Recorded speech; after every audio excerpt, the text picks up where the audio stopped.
What's your favorite scary movie? Do you ever fantasize about damn enchiladas? That's much too vulgar display of power, Karen. Let me ask you one question. Are you having fun? We all go a little mad sometimes. Because I promise you, you and I are going to have some fun. Oh, no. It is time to keep your appointment with the Wicker Man. They're coming to get you, Barbara. Shut up, you bitch hog. Game over.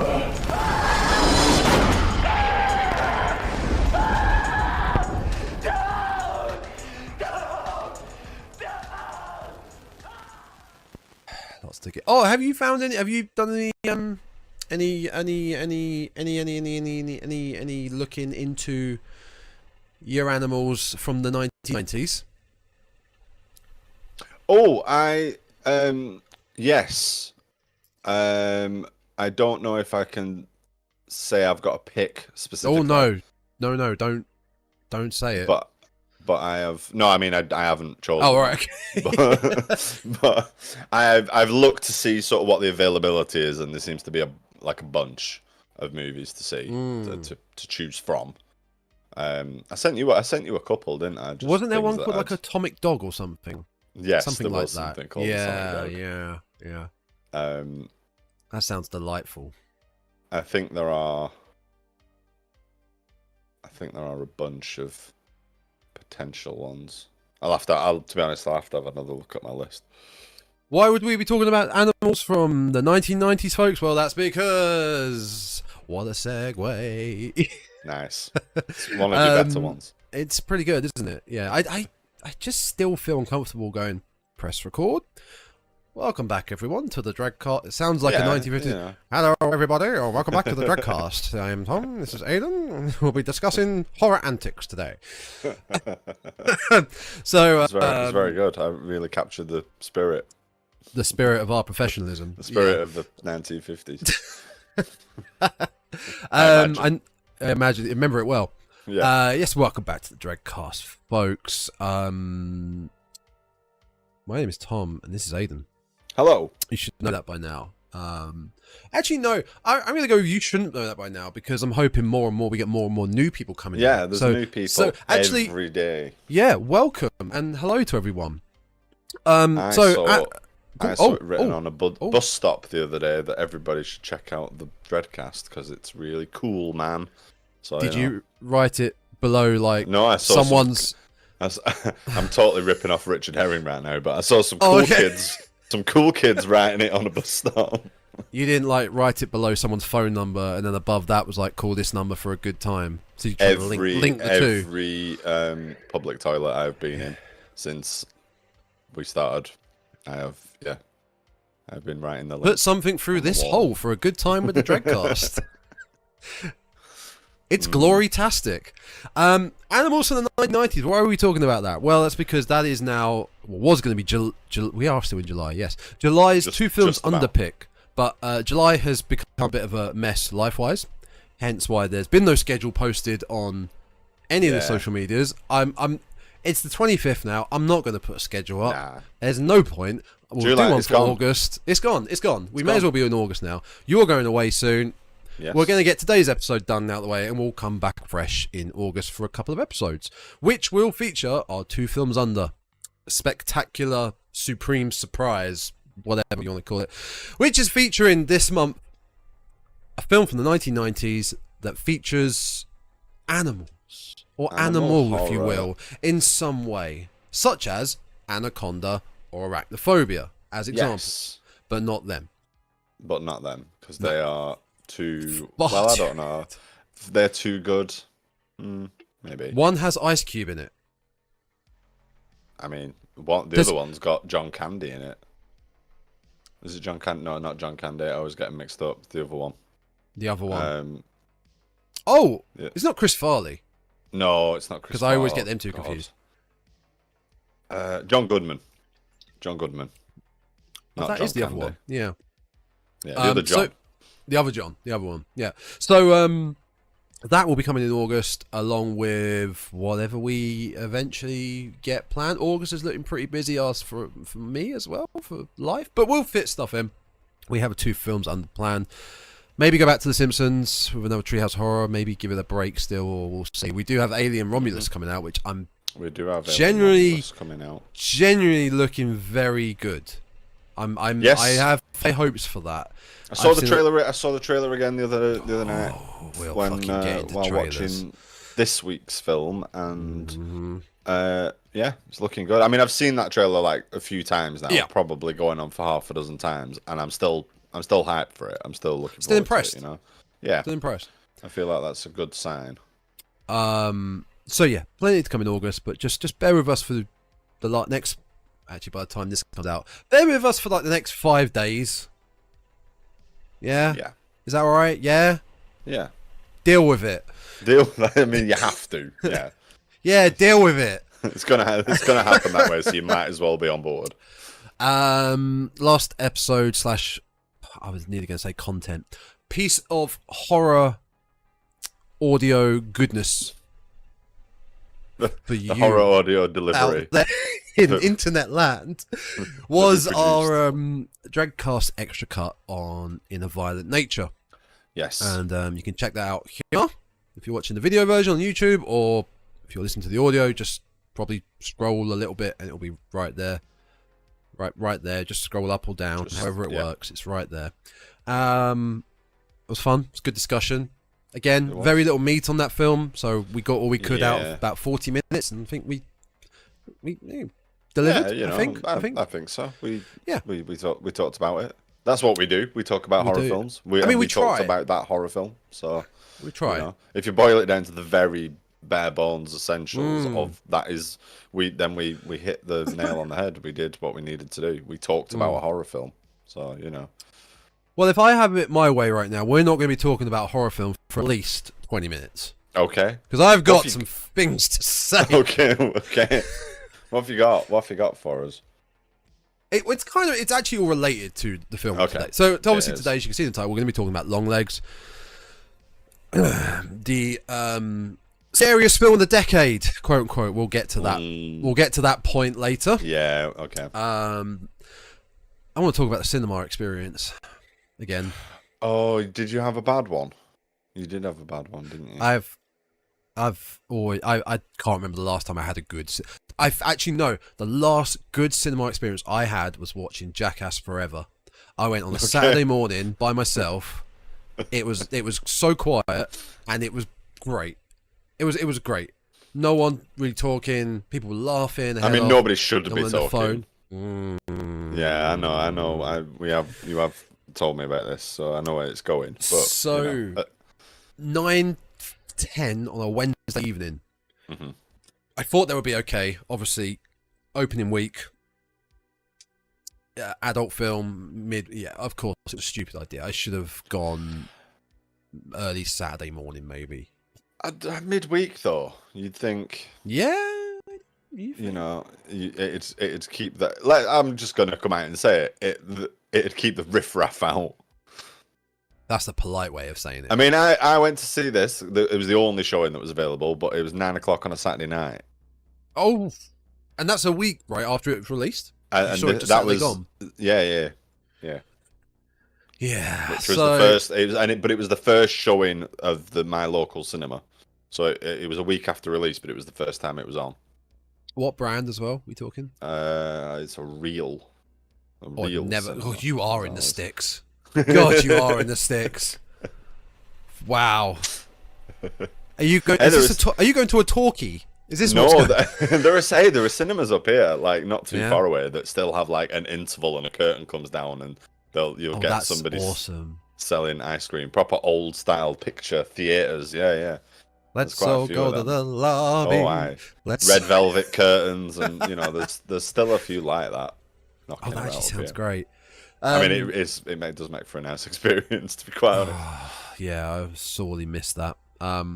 So small theatre, about 5 rows, and it was a view. And I think ever since the pandemic, I think every single chain has pretty much taken out all their chairs and everything, all the recliners now.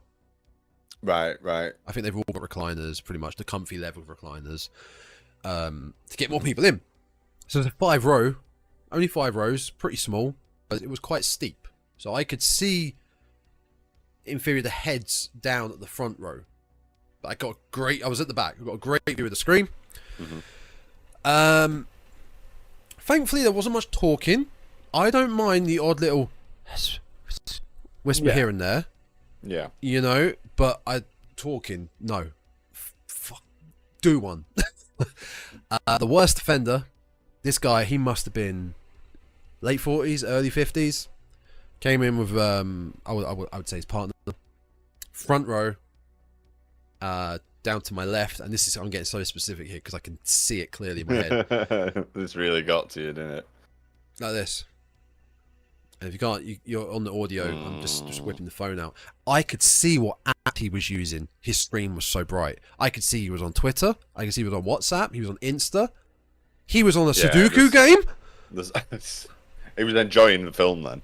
The whole film. It wasn't. I think the film is nearly hour 45. He wasn't on it for an hour 45, but he was up, put it down. 10 minutes later, pick it up. Bright. It's all I could see. It's all I could see, and I was doing my best to be like peripheral vision. Just look forward. All I can see is bright light down here. I mean, if you're not enjoying a movie, just leave. Just leave. Yeah. Because what are you doing? You're paying. Like, and I know I understand that, like, you think, right, well, I've paid however much money you've paid to go to the cinema and whatever, and it's disappointing if you're watching a film and you don't like it. But what are you doing? Like, you're not getting that money back. What are you accomplishing? So you're just sitting in a cinema watching something that you're not enjoying. Like, just get out of there. Go home. Go to the pub. Go and do whatever it was you were going to do after that film. Like, an hour earlier than, you've... As Jez says in Peep Show, you've effectively time traveled and you've won. You've won some time back. Because otherwise you're just being a dick, aren't you? You're just being that person. Yeah, that's irritating everybody else. And I've had people say to me, "Oh, why don't you say something?" I would have. I didn't have the confidence to in this day and age, but also in this day and age, this guy could be a fucking nut job. I mean, people get stabbed for this sort of thing now, you know what I mean? Someone got stabbed in London, I mean, nearly every day, for telling someone to get their feet off a seat. Yeah. It's not worth it in the long run. I mean, this could escalate into a general discussion about the downfall of society. I'm with you, man. You sit there, and I'd be the same. I'd sit there and I'd stew. But I was just stewing. I couldn't enjoy it. I couldn't get in. You don't know what kind of nutcase you're dealing with. But it was also more so like, you can't go 2 hours without whipping your phone out. Granted, you're at home. If you're doing it at home, fine, watching a film at home. But you're not. It's excuse me. I like to think. Okay, I like to think about others around me. Mm-hmm. If I was sitting where he is, doing what he's doing, it would cross my mind going, they might be able to see that. I might be pissing them off. It didn't cross his mind once. No, it won't. This is something that I've got a real bee in my bonnet about these days. That the just general standards of people's like self-awareness and consideration for others has just gone. It's non-existent. And it's people since COVID or whatever it is. I don't know what the actual sort of trigger was for it, but people are selfish as hell nowadays. It's horrendous. Yeah. That sucks, mate. That's really, really rotten. Every time I don't go to the cinema much. I will literally go now to see horror films on films I badly want to see it on a good quality screen.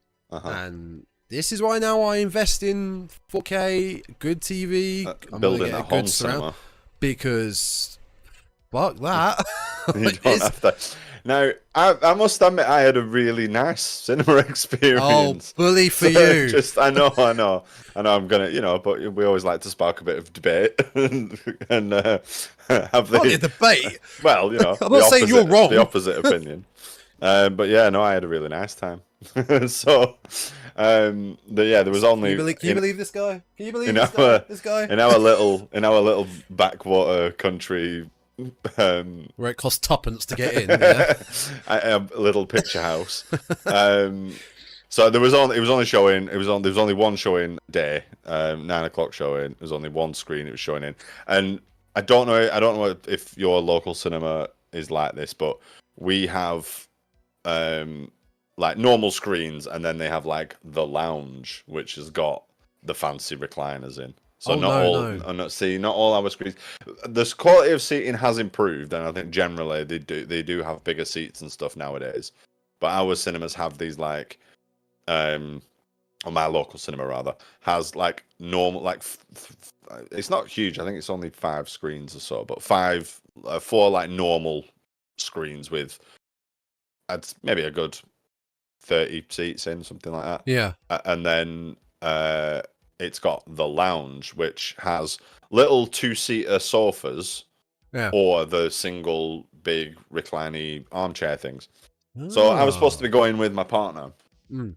So I booked for us to go on like the Monday. I was like, right, love, you're coming to the cinema. Yeah, we'll go and see this. Booked 2 seats. So I booked one of the sofas for us. And then coming as it came down to the night, she wasn't feeling well and wasn't coming with me. So I had to go to the cinema on my own and have a sofa to myself, which was absolutely fine. Probably looked like I'd been stood up though. Like there were a lot of. You say I had to go. There's nothing wrong with going to the cinema on your own. No, there's absolutely nothing wrong with that at all. Yeah. And I've many times gone to the cinema on my own. Don't have an issue with it at all. You don't go however, I wouldn't have booked a 2-seater sofa for myself. I fucking would have.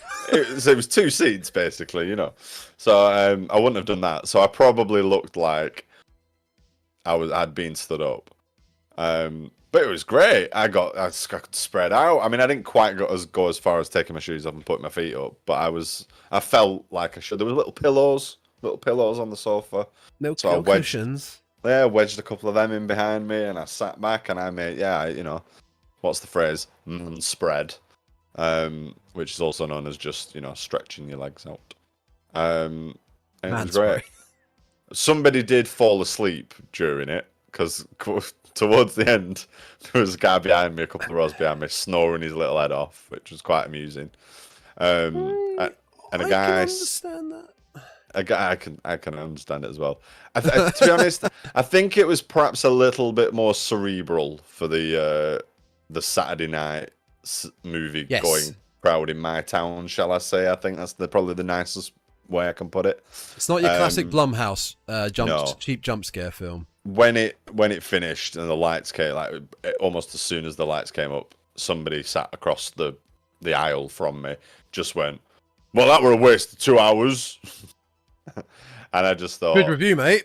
Yeah, it wasn't. I don't think it was ever going to be for you. But I think generally speaking, yeah, people were fairly well behaved. I did hear that there was a young couple sat next to me, and I think he spent most of the film explaining what was going on to her. Did he explain it to me? Which was also quite amusing. Bless her. During your experience, did you see possibly one of the, and I think I've mentioned this before, one of the worst horror trailers I think I've ever seen? What for a new horror film that is coming out in September. I've talked to you about this already before. It's not the. Yes, it is. I can always forget what it's called. Go on, tell me. No, this is fun. You carry on. Is it that Swedish one? You're close. Yeah. It's not Swedish, is it? You know what I mean? You know the one. I know what you mean. Yeah, I know what you mean. What's it called? I always forget the title. Speak No Evil. Speak No Evil remake trailer. I don't know. I don't think it was actually. What? I don't think it was. What that trailer? Yeah, I don't think that trailer was on there. Okay. We had Alien Romulus and Deadpool Wolverine. Yep. There was something else, but I don't think it was that. That for us, there was Substance. It was a Demi Moore film. Looks a bit like Infinity Pool. But man, this Speak No Evil trailer is just, it's so bad. It's so spoiler ridden. Like, oh, you had seen the film. I've seen The it. original. Yeah, Yeah. I've seen the original. Yeah. I'm not gonna say a word about the trailer or any spoilers that are in the trailer. But what I am gonna say now, PSA, and I think I've said it before. I think I said it on the Inviolate Nature episode. Don't go watch this film. I don't give a shit how that comes across. Don't go watch this film. Watch the original first, and then maybe go watch the remake. Yeah. Don't seek out this trailer for the remake, because the trailer spoils some of the big moments in the film. If you are interested, if someone's mentioned it, brought it up, whatever, seek out the original. It's only 2 years. It only came out 2 years ago. But it is superb. I don't like this new trend of really fast remake turnaround things that seem to be happening more and more recently.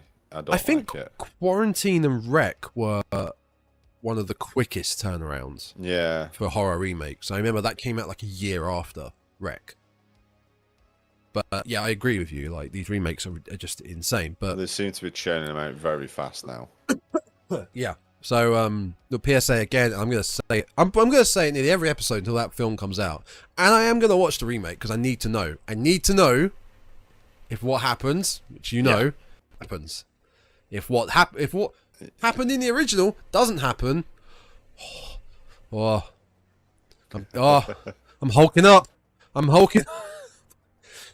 So yeah, that was that's about it for my my cinema experience rant. I just it bothered me so it actually affected my thoughts on the film. I had to over the past week I've really had to think about the film a lot more, and maybe there's a few bits that I quite liked that. I just wasn't in the moment. Oh, Smile 2. Smile 2 was the other trailer. Oh, I didn't see that trailer. Didn't see that trailer of ours. I was a bit meh with the first film. I've not seen the first one. I will watch it at some point, but I've not felt inclined to like go out of my way to watch it. The trailer for the second one looked okay. You know, it kind of made me think, oh yeah, maybe I will catch up with that sooner rather than later. Trailer for Trap, Shyamalan's new film. Was that there with Josh Hartnett? Oh no, it wasn't. No, I think set in a music venue. 3. Oh, hang on a minute. Yeah, takes his kid to see like a Taylor Swift. There was something. Yeah, there was something about a singer type person. And I didn't realize that was written as well. I didn't realize that was him. It didn't look very good. No. Yeah. Yeah. Okay. That was the other one then. Yeah. On the subject of cinemas, I just heard earlier this evening, in fact, that What'd you hear? Cineworld are closing 25 branches, apparently. Yeah, I've got one near me, but again, I prefer View. There's something about I prefer the building. I don't prefer the people that go to it. But yeah, that's a lot. I mean, it's very cliche to say, but the cinema, the theatre experience, it is going to die. It will. Yeah, it will. Can't say when, but it will. Yeah, I mean, it's been on a decline for years, hasn't it? Really, with the rise of things like Netflix and other streaming services. And I believe this something impact. Yeah, attention span for generations coming because of this one thing in our hands, in our pockets, as a phone, folks. Is killing attention spans. Obviously, COVID and closures and things had a big kick on it as well, and it's struggling to come back. I think you're right. I think its days are numbered, and then like I say, but they've had to put the prices up to keep afloat and keep going, and nobody feels it's worth the prices that they charge, and I mean. I don't think the price. I mean, for View, I pay £9. I think that's fine. I don't think I've seen since starting doing this with you. I've been to the cinema a lot more in the last year than I had previously. And yeah, I don't think it's extortionate. I mean, if you start buying a bunch of snacks and stuff on top of it, it's a rookie mistake. That's a rookie mistake, especially if you don't buy it there. You don't even have to sneak food in these days. You never had to sneak food in. I don't think it's ever been a rule that you're not allowed to bring your own stuff did in my ends. Oh, they searched your bags and everything. But yeah, it sucks. It sucks, and I tell you what, there's a nice, somewhat contrast to that news article about Cineworld, where I think the boss or CEO of HMV stated that their sales of DVDs and Blu-rays have gone up. So I'm glad physical media is going up. Physical media. Anything that basically beats streaming. Yeah. I mean, but that's the thing. I think people are getting fed up with streaming as well. Well, it is. But I see, I do see lots of people talking about it with friends and seeing people commenting on Twitter or whatever that, they cancel. They're cancelling this because the stuff we've always said with the argument for physical media, streaming services can drop stuff at the top of a hat, and you don't own any of it, and it's you end up subscribed to all of them, so you've got a chance of catching things. You end up paying more with that bundle than you would, let's say, for your Virgin Media bundle. So yeah, whereas DVDs and Blu-rays are cheap, for the most part, yeah. And everyone's got a CX in town, at least one branch. And, rows and rows and rows and rows of copies of Mrs. Brown's Boys if you want them. You walk in unshowered and give them one of these, you're in heaven. They'll do anything for you. They'll give you anything. One last thing. Did you see the Terrifier 3 teaser? No, and all day I've been sort of thinking I should probably watch that because no doubt Tom will ask if I've watched it tonight, and I've just gone. It's fine. You know what? I'm not going to watch it. It's what it says. It's a teaser. It's not missing much, but what it did was get me excited, and I'm fine with that. I saw art in a Santa outfit, a load of blood. I saw Sienna. I'm good. I'm hyped. I can wait till Halloween. Very excited for it. Yeah, all of a sudden, what's her face? Lauren Lavere has popped up on my Twitter newsfeed a lot all in the last couple of days. Obviously, people are commenting and reacting to the teaser, and she's and tagging her in it and stuff. So she's popped up thanking people and talking and hyping the movie up a little bit, which is good. So I was like, oh yeah, I'll check that out at some point, but I just haven't bothered yet. That's fine. Right. Shall we get into it? You'll have to put a timestamp on. Oh, I do. I put the timestamps all the time. If you just stay for the actual movie chat, then. Well, we'll be getting into it in the next 20 minutes, so stay tuned. It's coming. It's really it's coming. I promise you, it is coming.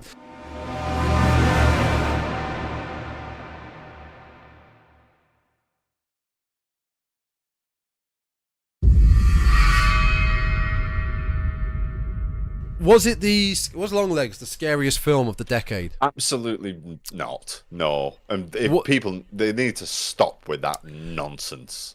I'm sick of that as well. It is the worst. Everybody says it's the scariest film of the year. No, it's a death sentence. We've talked about this so many times. It's a death sentence for marketing with horror films. Yeah. Absolute death sentence. Idiots have said that. Idiots. It doesn't help with promotion at all. It may get the butts in the seats, but the takeaway in the long run, it's not going to help. But why? And again, I'm going to be really disparaging about people here, but it gets idiots in the seats. It gets idiots in the seats that ultimately are going to finish watching Longlegs and go, I didn't understand people out there. That were a waste of time. Yeah, it's not wrong. You're not wrong. I thought it were going to be scary, but I actually had to think about it. Like, it's nonsense. It's transparent buzzword shite is what it is, and it needs to die. It needs to stop. I think the one that I always remember it from was the marketing for the sequel to Blair Witch Project, Blair Witch, which came out in 2016, and that was originally titled The Woods. Not Blair Witch 2: Book of Shadows. No, that's a masterpiece that we just don't need to talk about in general because it's a masterpiece. Blair Witch, which was originally titled The Woods, which I think is a much better title. But they had to relate it to Blair Witch Project, Blair Witch, and it was marketed to hell as the scariest movie ever made. Okay, well, that's firstly very subjective, and also secondly, it's probably not. Well, no, yeah, there was something else that we've done recently that You're right. Was also getting remember. That same hype, and I can't remember that, and I'm on the Dreadcast Spotify page now, looking at our old, our past episodes. I will check out the Dreadcast YouTube page, which you can check out by searching _Dreadcast or just the space Dreadcast on. Also available on anything. Yeah, no, you're right though, because I do vaguely remember us. Because we have had this discussion before. I don't think it was Late Night with the Devil. It was a little bit. Was it not? I don't think it was. Because I felt like it was maybe that. Maybe. It was as recent as that. But it is something that we've. Yeah, maybe. It is something that we've done recently. Because actually, now I'm looking at it. Everything back to a year ago. Oh, was it the Outwaters? Yes, it might have been the Outwaters. And on the subject of the Outwaters, yeah. I don't want to say I'm glad you've reminded me, but on the subject of the Outwaters, Amazon needs to stop recommending the Outwaters to me as films you may enjoy. So now on the films you may enjoy on the Amazon Prime, it's trying to shove the Outwaters down my throat. It's nice to see that it's reviewed terribly. I think it's got 1.5 stars out of like a couple of thousand reviews. Stop trying to make Outwaters happen. Stop trying to make Outwaters happen. It's never going to happen. Yeah, I think you're right. I think it was. It may have been that, or Late Night Devil, but it may have been regardless. It may have been both. It may have been both. Because, like I say, I think talked about it before. I think it's an overuse. It's a very overused. It does feel like it's every horror film that comes out is tagged with this. The scariest horror film of the decade. It won't be. It's a very subjective thing because I was after the film Longlegs, I was thinking to myself, I wasn't really that scared. There were some eerie moments, great eerie moments, very creepy, great eerie moments, but I wasn't scared. And I was trying to think, when was I last fully scared by a horror film? The one that always pops into mind is Wreck. Wreck. And paranormal stuff doesn't normally do it for me, but when I first watched Paranormal Activity 1, I remember on my own, I think I was at uni. Yeah, and that genuinely scared me. And I think that the low budget helped with that, and it being so simplistic. But Wreck as well, the final 10 minutes of Wreck in the attic is still quite scary. Yeah, but I think I'm with you on that. Not been much since, I don't think. Maybe older films that I've watched since, but nothing new that's come out. Because a jump scare doesn't scare me, and we talked about this a year ago. What scares you in horror? I don't count jump scares because making me jump, like scream, big noise, face in the camera, whatever. Yeah, it'll make 10 times out of 10 it'll make me jump. Yeah, but it doesn't leave me with anything. It's like it's a burst balloon. It's bang and it's gone, and it's what was that? Done. Yeah, you're right. Burst balloon. That's a good way of looking at it. Burst balloon. Yeah. But yeah, something that like I'm thinking about afterwards. I'm walking home and sort of hurrying down the dark street a little bit quicker because it's left me with a feeling of unease. That's what I count as being scary. You can have jump scares every 5 minutes, and it's like it doesn't make a scary. That's just exhausting. Scary film. Yeah, just doesn't make a scary film at all. It's not quite the same, and that's something that I liked a lot about Longlegs. It had a couple of jump scares. I think they were used well. There's one very early on. There's one, very early on, and it's a strange one as well. In that it doesn't, because it's sort of kind of a normal movement, but it works as a jump scare. It's odd. I'm assuming we're talking about the reveal of Longlegs himself. We are not. Oh, we're not. Oh, okay. We are not. Okay. But yeah, okay. Firstly, what did you like? Yes or no? I did enjoy it a lot. Yeah. It's one that I think it's gonna deserve a rewatch at some point because I think there's probably a lot that I missed. Because I can't, although I enjoyed it, I can't say that I fully understood what was happening.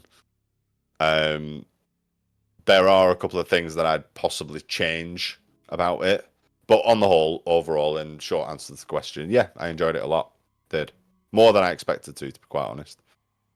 Yeah, I think I enjoyed the first half more than I did the second. But let's say if we split it in half or whatnot, I think I enjoyed the first half than I did the rest. But it was nowhere near a bad film, but it also wasn't, let's say at the moment, my top horror film of the year. It didn't make it, and I was hoping it would, because then we'd be 3 years in a row with red horror movie poster as the best of the year. The same Barbarian, colour palette, that same sort of the John vibrant Blanche. red and black. Barbarian, When Evil Lurks, and then we could have had Longlegs, but it didn't do it for me. It's not hitting number one. I mean, it depends what else happens. To be quite honest, yes, true. Because I did enjoy it a lot. If nothing comes, because I do, and again, going back to what I was just saying, it's I've not stopped thinking about it. Like it did sit with me, and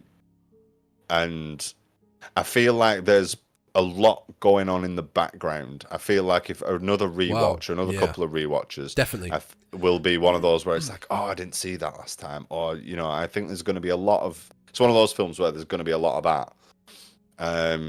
Completely. I mean, I only knew about. I went into this not know much about the story, thankfully. Yeah, no, any spoilers, but I didn't watch any trailers or anything.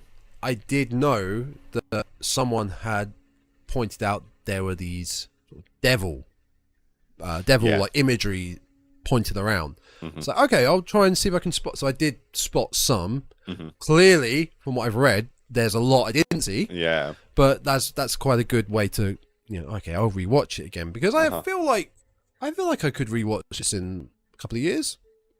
To be honest, I think I'll end up watching it sooner than that, because the missus is quite keen on seeing it and was disappointed that she missed the cinema outing. So there's a good chance that we'll pick it up as soon as it is available on Prime or whatever. To be honest, I'd probably say now I'd pick it up for the collection. I think it was intriguing enough and different enough.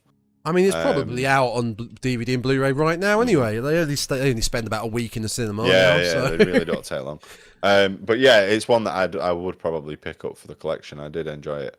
I'm not saying it's flawless. There were certainly things that it struggled ending. I got the real feeling it didn't know how to finish.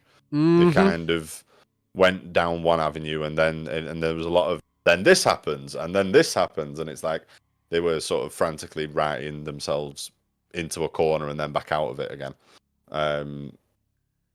Because it's not the cleanest, the smoothest of endings. But generally, I mean, my biggest takeaway from it was like the creep factor. It's got a very strong sense of just dread. It's got that kind of big time. It's got that kind of bleakness as well. I like that it was kind of timeless. There was kind of a pretty big signifier of when it was actually set. But it took me a while to realise we're in the 90s. Yeah, it was only until the big picture of Bill Clinton on the wall. Yeah. I was kind of like, do they just really like Bill Clinton, or are we actually in the 90s? Because without that, it felt like, I don't know if they were going for like a retro 70s thing, or it could have been modern day, but just sort of like a little backwater kind of town, or it was really there wasn't really anything. There's like giving it away. It felt like somebody could whip out a smartphone at any time, but nobody did. It was an odd one in that regard, which not a bad thing. It was, but yeah, it was kind of, for quite a lot of it. Until I saw a big old picture of Bill.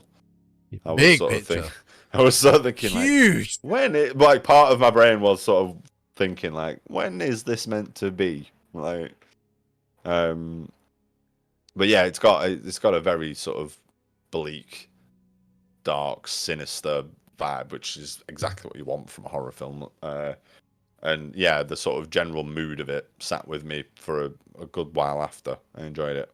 A lot of that is, I think, on behalf of the the performances, especially. I mean, Nick Cage. It goes without saying. I think Nick Cage was superb. He is superb, and it's. I don't think I've seen him in a role like this before.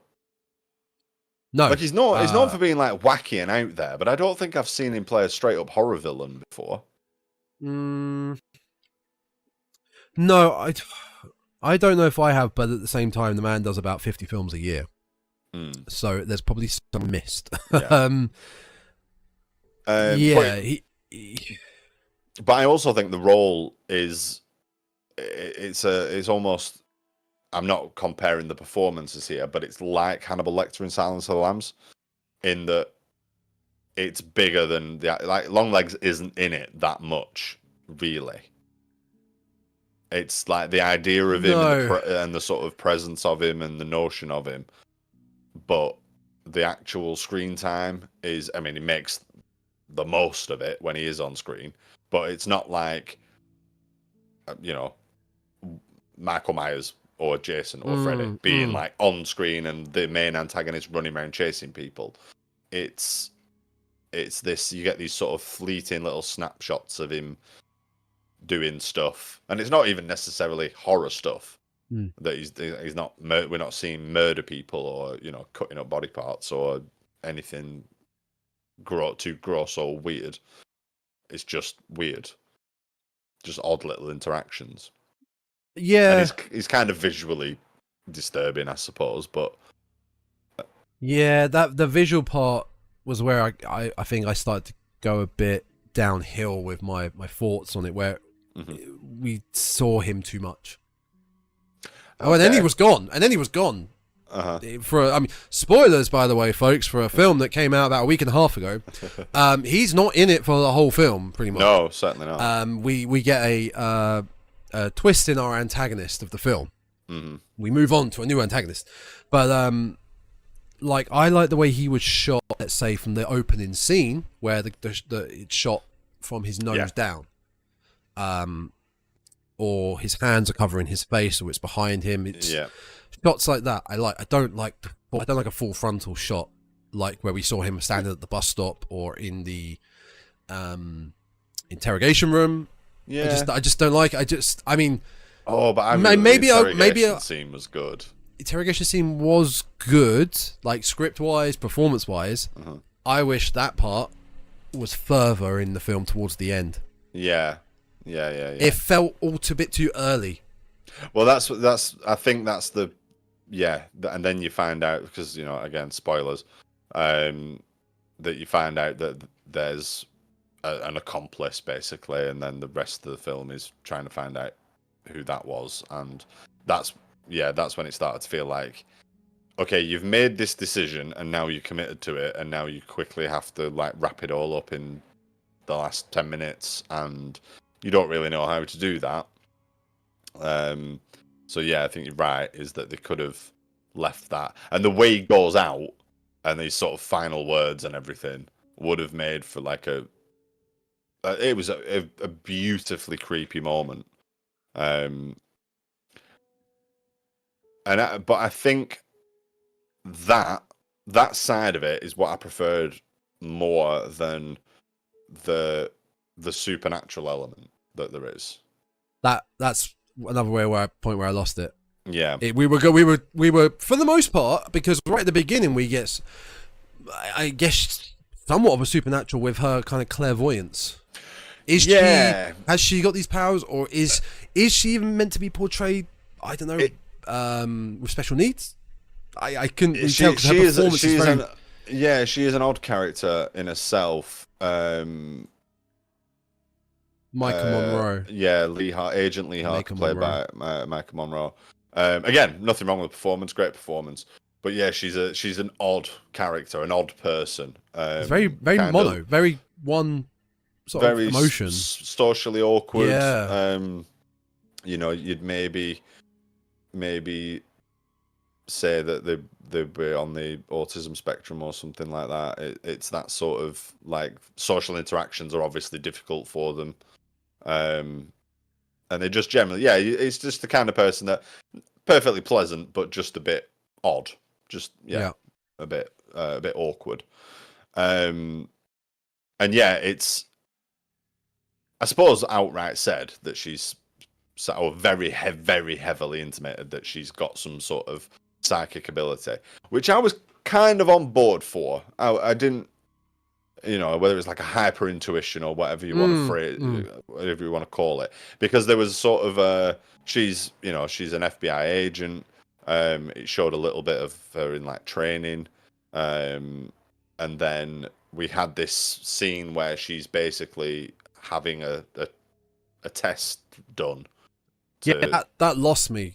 I was trying to figure out what these tests were. It does kind of, there's quite a lot of like jumping different timelines going on, and it was because you sort of see her going off on the case, and then we get essentially a flashback to her, but she's the same age and the same dress and everything, and it's basically like now she's in a room reading or being read numbers, and she's trying to guess the number, and then we suddenly cut forward again to her like on the job looking for a killer, a different killer, not Longlegs. There's like a little sort of pre-case that she's involved with.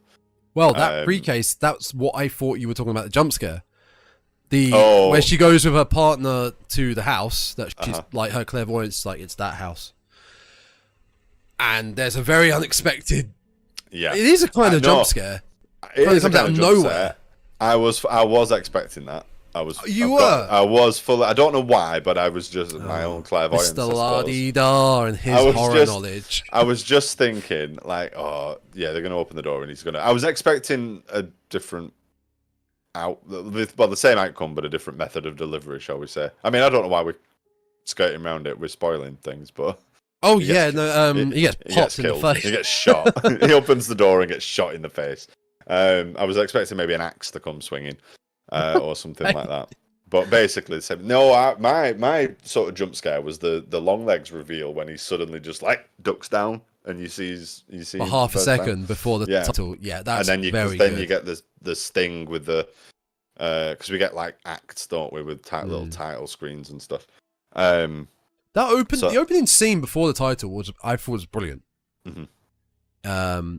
As we later find out, the young girl at the beginning is Lee at her old farmhouse in the snow, and Longlegs is there stalking them. But the way that was shot, very creepy, very eerie. He's then suddenly behind her house and then appears in front of her like, "Hello, little girl." Very well done, very creepy. Got the white house and the white snow, and he's very white as well. All the clothes are sort of like an off-white or beige colour, and he quotes T-Rex quite a lot, so he's got like a Mark Bolan thing going on. It's like a terrifying Mark Bolan cosplay.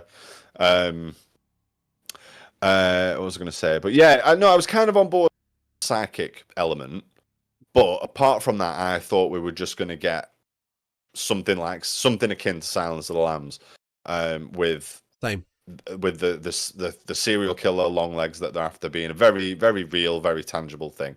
But there is another very heavy supernatural element to his whole plot and scheme, which I don't think I fully understood on the first watch. I didn't really.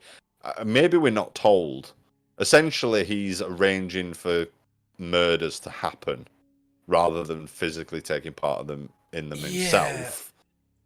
And it's the murders that he's conducting are leading up to a ritual of sorts, some sort of satanic ritual, but there's never any explanation as to why or like what the outcome of it would be, or whether or not his mindset is. I mean, well, we can't.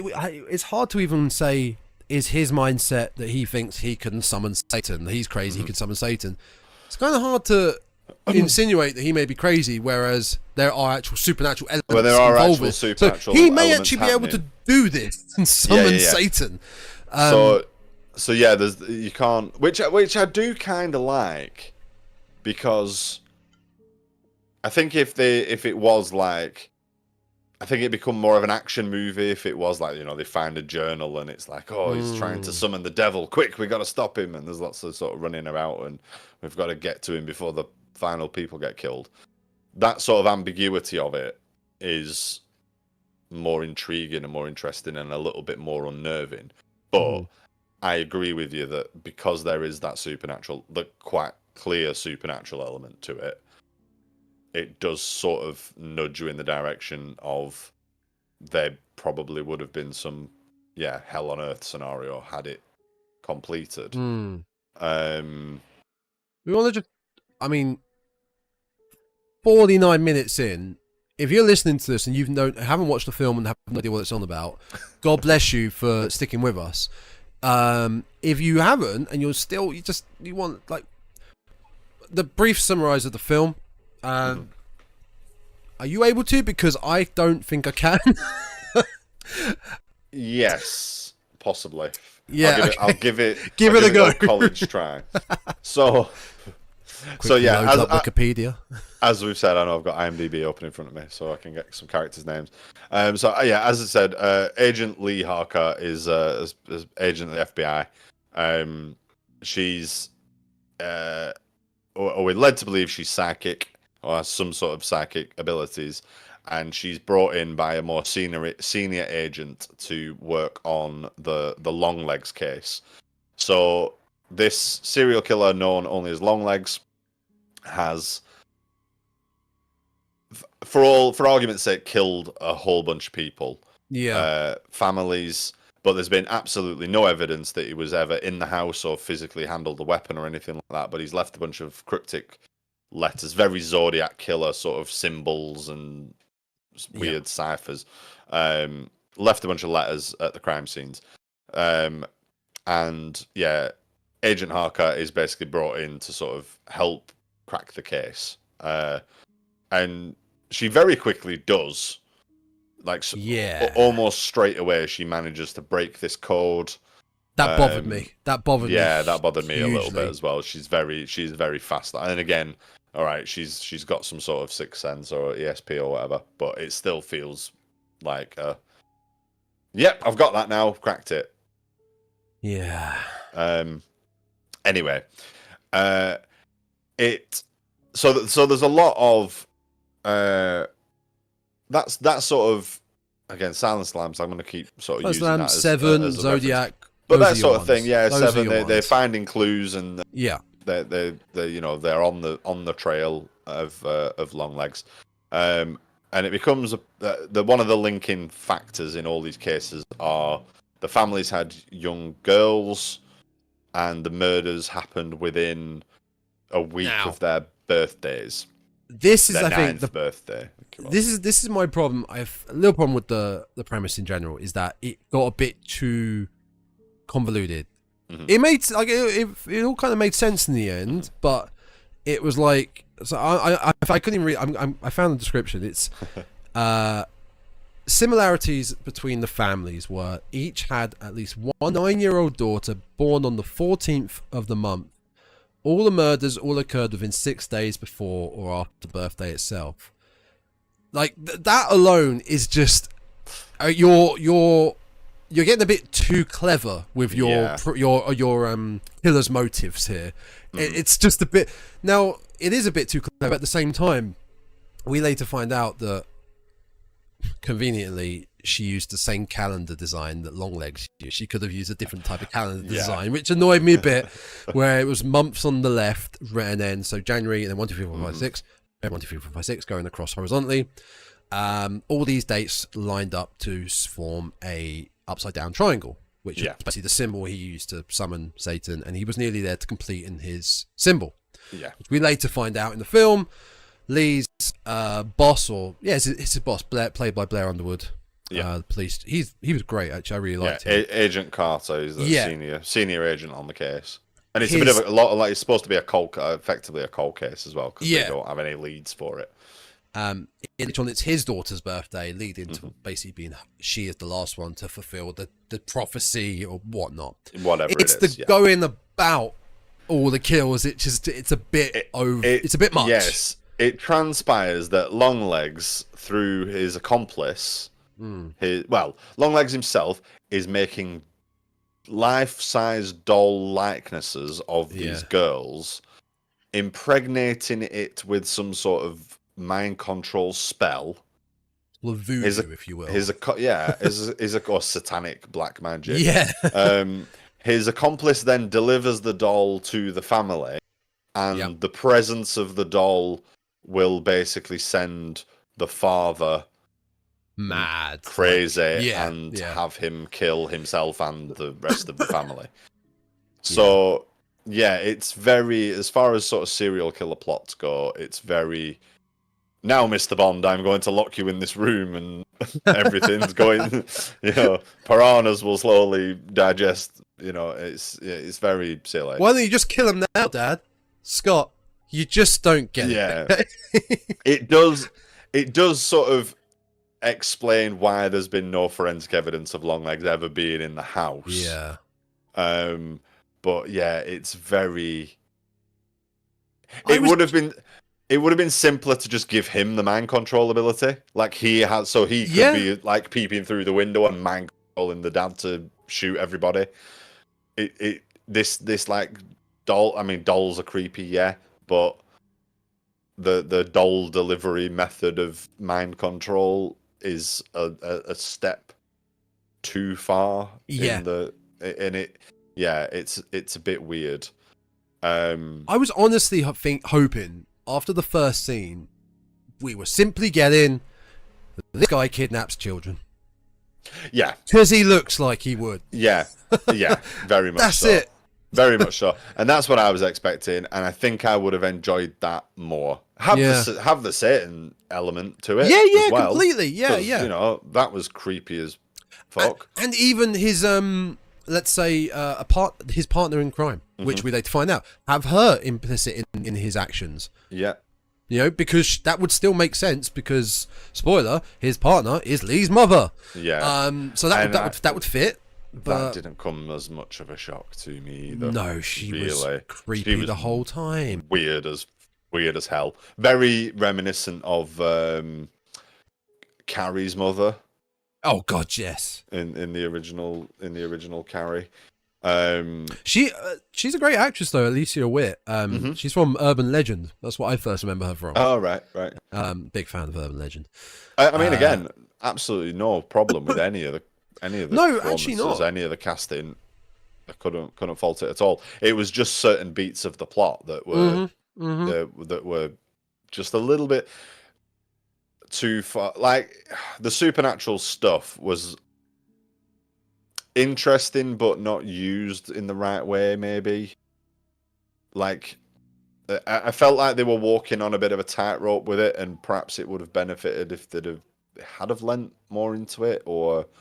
I don't really know what I want. Either remove it completely, or Yep. Like I say, it was all a bit too convoluted and weird.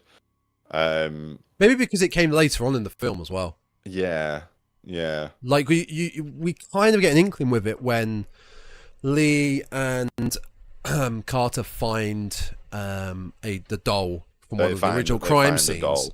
And they take it for an autopsy, basically. The mortician basically finds this metal ball inside the head that has like radioactive waves coming from it. Yeah, but isn't it hollow or something? There's nothing in the ball. No, it's a hollow. No sound waves. Like, there's nothing in it. So you're kind of led to believe what the fuck is going on here? Don't we at some point see Longlegs whispering into like the doll's ear or the doll's head, or possibly it's like so Longlegs makes doll, speaks spell into doll, sends doll into house, and doll mind control ball emits waves that send them doolally. And Harker's mother essentially is she agreed to help him in order to spare Lee's life. Yeah, which comes back how- around from that really opening scene. yeah. Was And that's how she ends up being the accomplice. And yeah, it's at that point when it was like, right, okay, now you've got this, so how are you going to end it? You've got rid of Longlegs, you've brought in the accomplice. There's the obvious tension there because she's now the mother. What you're going to do? And they just decide to end it. We also find out Longlegs has been living in the basement. He's been living in the basement. He's been living in the basement of the mother's house. And we get moments throughout the film where Lee speaks to her mother. Mother's on the other end of the phone, doesn't sound all with it. Mm-hmm. Go to the mother's house, and she's clearly hoarding everything. Yeah. That she has mental issues, but obviously, I guess that's through her trauma, through having to work and do the bidding of Longlegs all this time. Mm-hmm. Can't imagine it's been easy on the poor woman. No. But you're completely right. I think it's a given early on that something's not right here with the mother. Yeah. We should be suspicious of her, Uh-huh. no matter what. That's what I mean. I don't think I necessarily saw it exactly coming, but she was definitely like, there is something we're not being told here. Yeah. That woman ain't right. Yeah, but it's like I say, it's maybe a little bit too convoluted for its own good, which is why I think the main reason really why I think it'll benefit from another watch or two further down the line. I think what I really wanted more out of it was more detective work. Yeah, but I think it just sort of she solves it very quickly. I think that's what really got me. I want more. I get she might be a fucking genius and has all these powers or whatever, but okay, you kind of solved it too quickly. Yeah, no, I agree, and I agree, and I think like I say, I went into this without. I think I briefly caught part of a trailer, but I didn't go out of my way to find out anything about it. I went into this as blind as possible, really, and I'll say again, I definitely enjoyed it. I do think I would have enjoyed more of a Silence of the Lambs / 7 detective. Keep the satanic element. Keep her sort of pseudo supernatural clairvoyance or whatever. But yeah, give me more like we are on the hunt for a killer, not weird spell doll mind control stuff. Yeah. Or just have that. Let's say make the detective work longer, make much more of a thriller, but also expand on the supernatural. Start that a bit earlier on in the film. Yeah. Let's merge them together a little bit more, so we don't end with detective work and we're suddenly then into it's all supernatural in the long run.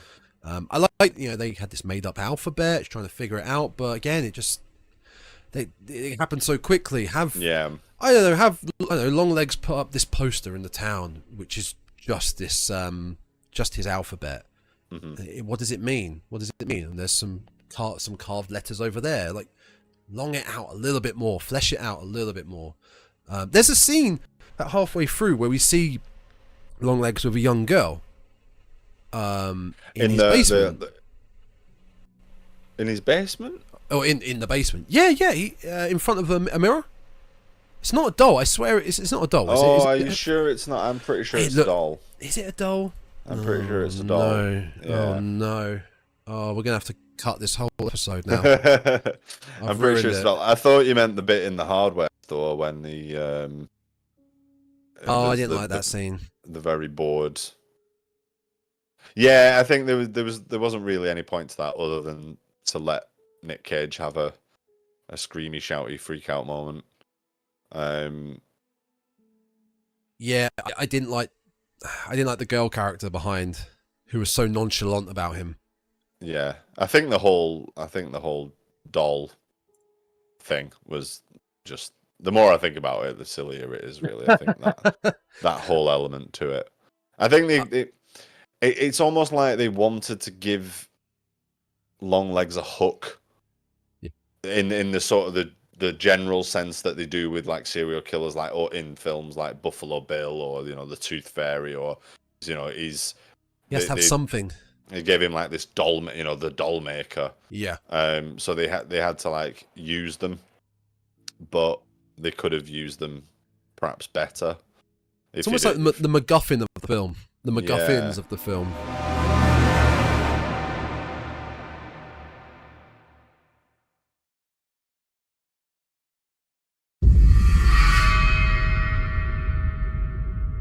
What do you think of then the whole spotting the devil? Now, I can only really think of one instance. One is clear. One was clear as day, for sure. Which is the big black smoky shadow. Where? Where? Oh, I mean, I can't. It was towards the end now, I think. Okay. That's not the one I was thinking of then. I was thinking of the one that's very visible when Lee is at her cabin.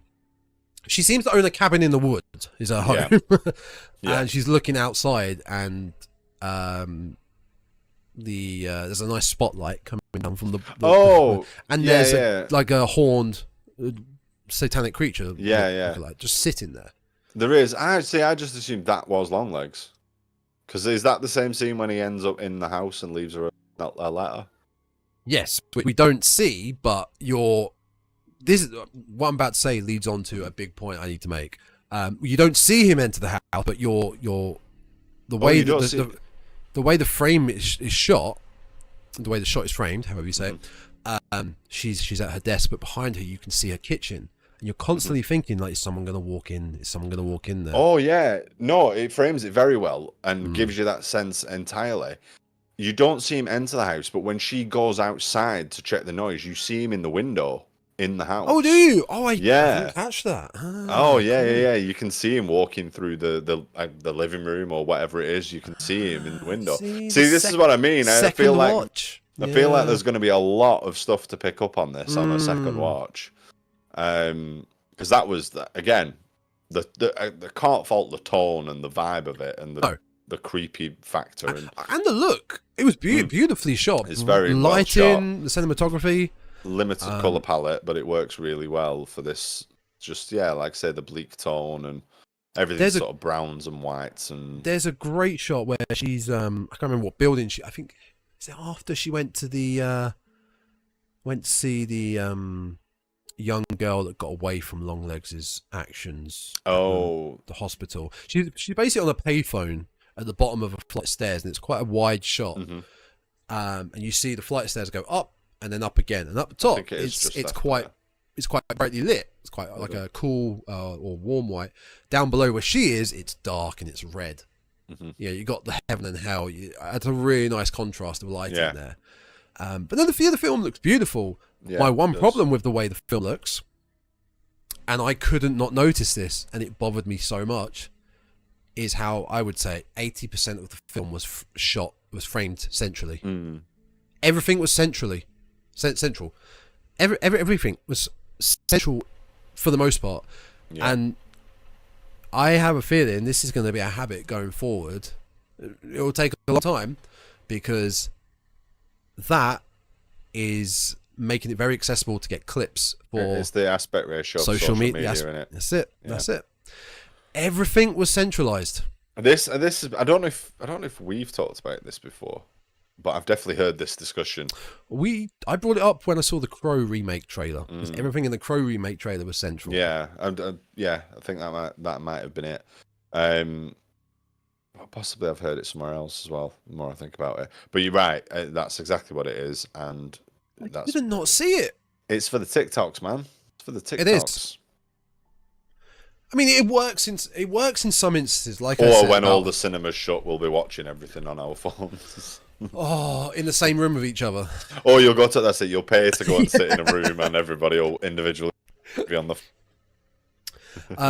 But like I said about the shot of her in that cabin, she is just off center, and then but to the right to the right is in the background is her kitchen. And you're looking there rather than looking at her for the most part. That scene. If this gets cut down to 16:9 portrait, for the TikToks or whatever social media, you're not getting that same feeling of dread and tension because your eyes aren't drawn to whatever. No. It's not even on the phone. No. That is how you're getting that. You're not getting it through Lee's emotion, because there was hardly any. You're getting it through what's going to happen, what's going to happen, what's going to happen. I'm wondering if you watch that scene again and watch her, so you might spot something. Because I was definitely drawn to that kitchen door, thinking any minute now wasn't expecting anybody to run in, but we'd see somebody walk past. Yes. We'd have something like that, and that's 100% how that was intended and the way it's shot. So, but with the little things, because obviously I've spotted things that you've not noticed, and vice versa. Yep. So I'm gonna watch that scene, staring at her the entire time, just to see what happens. I mean, you're right. That will be lost. You even look at the shot where it's like the flashback shot of Longlegs in Lee's house as a kid, where he's tying up her mum. It's dead center. The doorways are always dead center. Yeah. I might be wrong. I might be conspiracy nut. I might be speculating, but I couldn't not notice it. It looks good. It is visually pleasing to have things framed like that. But I think you're right. I think that's what it is, and I think I don't think you're the only person that said it. I'm sure I've heard other people discussing this. So I guess we'll wait and see. But yeah, I don't think you're far off the mark there, mate. Even if you Google Longlegs movie, a lot of the screenshots kind of show that, like, the character is centralized. The doll, normally with the black cloth over, which then has the devil eyes, is centralized. Nick Cage is centralized. The light bulb mirror frame is central. Like, there is, even when there's a side profile of her or Longlegs in a car driving, when they're, say the camera's in the passenger seat looking, dead center of the screen. Yeah. I mean, I'm just interested now, and I'm looking up how to frame. It's the rule of thirds and stuff, and that kind of thing. I think there's a lot to be said for sort of visual impact. There's a little link here. Nice. It suggests formality or rigidity. It creates order. I think there are a lot of fast cuts. It allows for faster cutting, but I think that's going to be a byproduct of it, that it's going to be useful for the socials. It might not necessarily be intentionally shot like that because of social media. I think it's maybe a useful byproduct of it, because I think that first and foremost, I think it's just very visually interesting and impactful. It is. I don't want to let this negativity trump what you're saying. It is beautifully looking film, and I love a lot of the wide shots and still shots. Like, there's a lot of just static still shots and slow camera pans. Yeah. Rather than a lot of movement, high up, pan down, dolly. Like, there's a lot less of that, and just very, I want to call it chilled. It's a very much more chilled out shot film. Oh, it's slow, which is, going back to people's grumbling when it finished in the cinema. Like, it is slow. It's not for everybody. It's not it's not a thriller in the same sense as something like Seven. It's very slow and plodding, and that helps massively with the sort of sense of creeping dread. It does. There's other interesting visual aspects to it as well, like the title cards that come up for the sort of three acts. Yeah, part 1, part 2, part 3. Yeah. The credits were good as well. The opening credits was like, so there was lots of sort of weird, devilly imagery and stuff in there. As were the end credits, which were as well, going backwards. Yes, they were not coming. They were not going up. They were coming down. They were in reverse. So, yeah. So yeah, I think lots of things like that. But it's not high octane action. It's very slow, creeping dread. And I think, people are going to be bored by it if you. I think so. Maybe go into it expecting something else. I think people will be as bored as if they, like we said about in a violent nature. Mm-hmm. I think this has a bit more. I keep using the term. Has a bit more meat on it than in a violent nature. Oh yeah, but very different films, very different premises, very different scenarios. There's reasons why. We do not need a sequel or a prequel to this film. I do not need a backstory as to Longlegs as a kid, his parents getting killed beside the movie theater, and the pearl necklace again. I don't need his Uncle Ben being killed. It doesn't need it, and I don't think director Osgood Perkins would do that if he. Yeah, no, I think it'd take away a hell of a lot. The not knowing is the point, really. I think it's the whole point of him. He comes in as the FBI don't know anything about him because he's a ghost, effectively. So even the ending's very ambiguous with Carter's daughter's party, where the possession goes ahead. Carter kills his wife, comes to kill the daughter, but Lee saves the day after being trapped in the basement. And then she inadvertently kills her mother, who is there because she's delivered the doll. And it then cuts. She hasn't got enough bullets to shoot the doll. It's very ambiguous as to what's actually happening, what's going to happen, and that's fine. Leave it. Oh yeah, we don't know, but yeah, exactly. Leave it at that. We don't want. I mean, I think I said about God, I always forget the name of this one as well. The Outwaters. No, When Evil Lurks. Yes. Oh, you mean the film that everyone that listens to this podcast should always go and watch? Yeah, but incredible. I can never remember the name of it. When Evil Lurks. It's because I want to say Where Evil Lurks.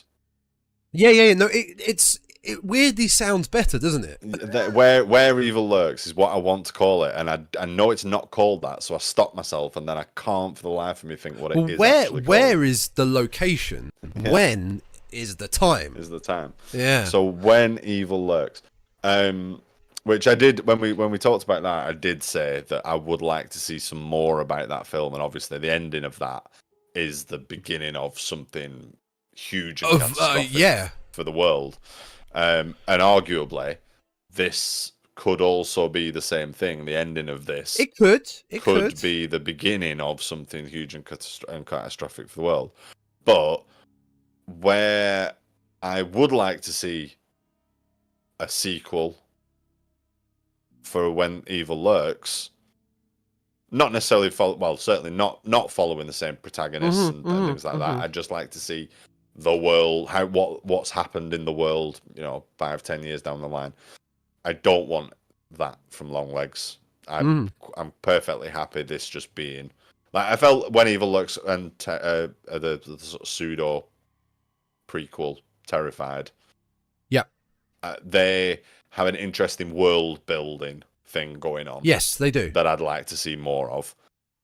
Longlegs is should be a one and done, encapsulated, self-tied, and leave the speculation to the audience. I don't need to see it, like you say. I don't want a backstory. Contained. Yeah, I don't want a backstory. I don't want a sequel showing Satan running around collecting dolls or whatever. What you do, you start off with Longlegs, the prequel, and it starts off with the same intro to Longlegs with Nick Cage talking to a young Lee, and then it stops and goes, "You're probably wondering how I got here." And then we zip back and Yeah, and the fact that, spoiler, Longlegs offs himself 2/3 of the way through the film. Yeah. It's gonna. I mean, it's the title of the film. In spectacular fashion. Yeah, Spectacular fashion. he just headbutts the table numerous amount of times, destroys his nose.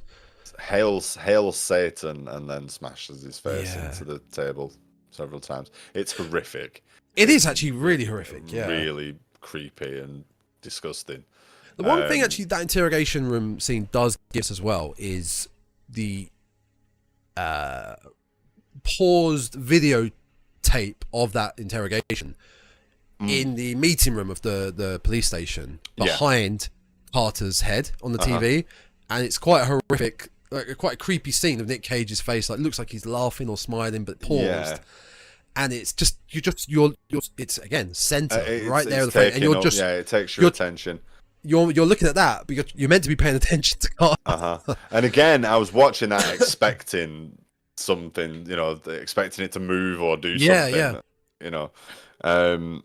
It does a really good job in that regard. I think this sort of bait and switch where you especially when it has introduced these supernatural elements, sort of think, oh, something could happen there, something could happen, and then it doesn't.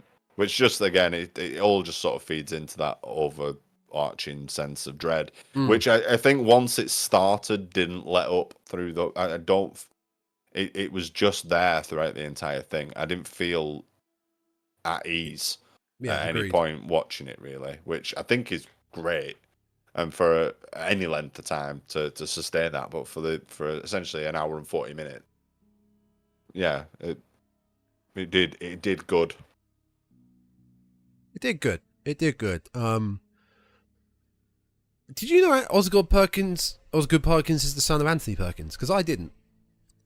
I had no idea until I did research. No, I had no clue.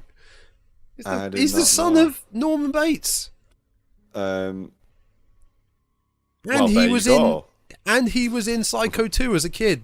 Very quick role, but right. Psycho 2 is incredible, by the way. You should all go watch Psycho 2. Yeah, and of course, Legally Blonde and not another teen movie, but and Secretary as well. Yeah, and Secretary. Yeah, but yeah, I mean, for all we want to say about the film, whether or not, I think out of all both of us, you liked it more than I did, but I'm not saying I didn't say it was bad. I still enjoyed it, but I also probably would have enjoyed it more if I didn't have a shit cinema experience. Yeah. It's a good outing for Osgood, to be fair. Actor turned director. I don't know if this is his. I can't. Was this his debut? I don't think it's his debut. Out. Oh no, he's done. So Twilight Zone, Gretel and Hansel. I'm the pretty thing that lives in the house. I feel like these might be shorts because there's nothing I've heard of. One episode of the 2020 Twilight Zone. Something called Gretel and Hansel in 2020, a film Black Coat's Daughter 2015, and I Am the Pretty Thing That Lives in the House in 2016. I can't say, apart from the Twilight Zone series, I can't say I've heard of any of these things. I forgot to mention he was also in Quigley. If you've not seen Quigley, you should watch Quigley. A Haunted House thing, it's on Netflix supposedly. Gretel and Hansel, I'm assuming, is going to be a dark retelling of the Hansel and Gretel story. Excuse me, did you just completely sandbag me talking about Quigley? Go and look up Quigley right now. I thought you were talking to the audience, not me. Quigley is a masterpiece. Quigley Down Under. No, just Quigley. 2003. All I can find is Quigley Down Under from 1990. Quigley, come on, Quigley, quickly go look up Quigley. Come on. An Angelic Tale. There we go. A dog. Is that Gary Busey? That is Gary Busey, who thinks he's a dog. All right. Well, obviously, this is amazing. Oh, it is amazing. Oh God. This is Gary Busey being Gary Busey to the max. Brilliant. It's also got Dorian Wilson in it, who I recognise as being the father in some sort of Nickelodeon show, I think, but I can't remember which one. Was it Tucker? Oh my god, yes! Yes, he was in oh my god, he was he in Moesha? I don't know. He was in something called The Parkers, but I've never seen that. But He was in Moesha. He was in Moesha. He was in Moesha. He was in Moesha. There we go. I recognise him from love Moesha. Love Moesha. And the Steve Harvey show. Oh, Eater. Moesha, Moesha. All right, this has turned into our regular Nickelodeon. Our Nickelodeon nostalgia chat. We absolutely have to do a side pod on Nickelodeon shows. Concluding on Longlegs, there were no Longlegs to be had. The only reference to the name Longlegs, apart from it being how he signs off his cryptic letters, is in that face reveal. He says to the young Lee, "Oh, I've put my long legs on today. Let me bend down." And that's when he sort of drops. And that's the only reference to him being Is it a doll? Doll reference? Because he makes dolls. Is it... Because he... does he dress up... Like his look, his appearance is very like white. It looks like white makeup. It does look like white makeup. He's wearing prosthetics, obviously, as an actor, but as a character... Is he wanting to look like a doll? Like I don't know. White plays a part in his MO, his victim selection. Yeah. He mentions a few times when he's sort of explaining what he's up to that the brilliant white of the house, and it was another white house, and it's like another thing that the murder victims all have in common, like white house thing. And he talks about it being like white, shining like a beacon or whatever. So I don't know. I don't know exactly what the significance of it is. There obviously is some significance to it because I think he wears all sort of white clothing, as we mentioned earlier. What exactly the significance is, I don't know. I don't think it's explained, and it's just a weird. As far as we know, just a weird idiosyncratic quirk of a lunatic devil worshipper. Like I say, he quotes T-Rex quite a lot and listens to T-Rex. He does. And there's pictures of Mark Bolan up on the wall in his little basement room. So it looks like he's dressed as Mark Bolan quite a lot of the time, but with this, like weird sort of white chalky face paint or foundation or something on. I can't say for certain what the significance of that is, which again, it's just another thing in the mixing pot of what makes it creepy, I guess. Yeah. Not much more say personally. I highly recommend it. I would definitely recommend it. Yeah, just pay it. I would. I mean, if you, why? It's hard to say. Do we recommend it after? I mean, we've told you everything of telling you everything that happens. Do you know what? I'm gonna say actually, if you've watched it, I'm gonna say something different. Highly recommend watching it again. Yeah. Say that actually. Well, I mean, the thing is, I always think about it as we're not necessarily recommending to the audience. We're just discussing the film generally, and it's just asking the question: would you recommend this to somebody?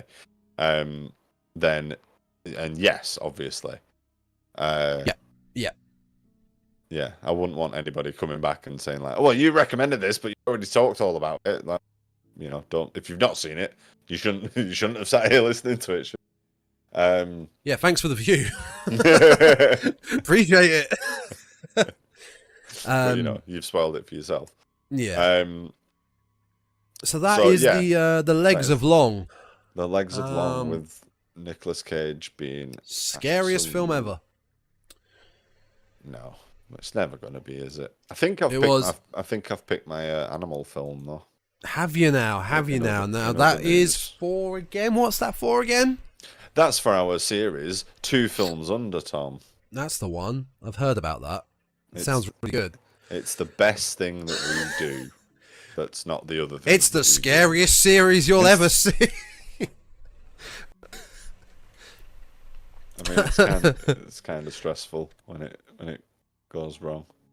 Last one wasn't too bad. We got it down pretty well last time. We got 2 good films that Countdown and Polaroid, pretty similar but different as well. whereas Dark Carnival and Funny Man was one horse race. So we're getting there. We're getting there. Yeah. Yes, I have August. definitely picked my film. Fantastic. I look forward to hearing about that. So yeah, that will be coming in the end sometime in August. I will get a schedule out for August soon, but obviously July has summer. You guys aren't listening to this anyway. We're actually just talking to ourselves right now. I mean, I'm not listening to you. No. So don't worry about that. Don't worry, everyone. August onwards, it'll all be gravy. So yeah, I don't think there's much. We did all the ramble at the beginning. Go check out again In a Violent Nature, our Dreadcast extra cut. Second extra cut we've done. It's just a little series where we don't have much to talk about film, so we just quick chat here and there about it. First one we did was Late Night with the Devil. I will also put that boom right here if you're watching the YouTube. But you can find it. You can find the extra cuts on the same playlist on Spotify, Apple, Google, Samsung, Amazon, Podbean as the rest of the podcast. They're all just there. They're all labeled as the podcast. Yes. They're just titled differently. So that's all there, and I snuck in where you can find it there as well. Have a look on the social medias. Instagram, TikTok, Twitter /X, _Dreadcast. I'll talk about it next time, and I'll put it on those social medias. My little videotape haul, horror videotape haul that I got the other day. Well, there you go. There's an incentive. There you go. To come back and see us again. Until next time. Until next time, folks. Bye. Goodbye, one and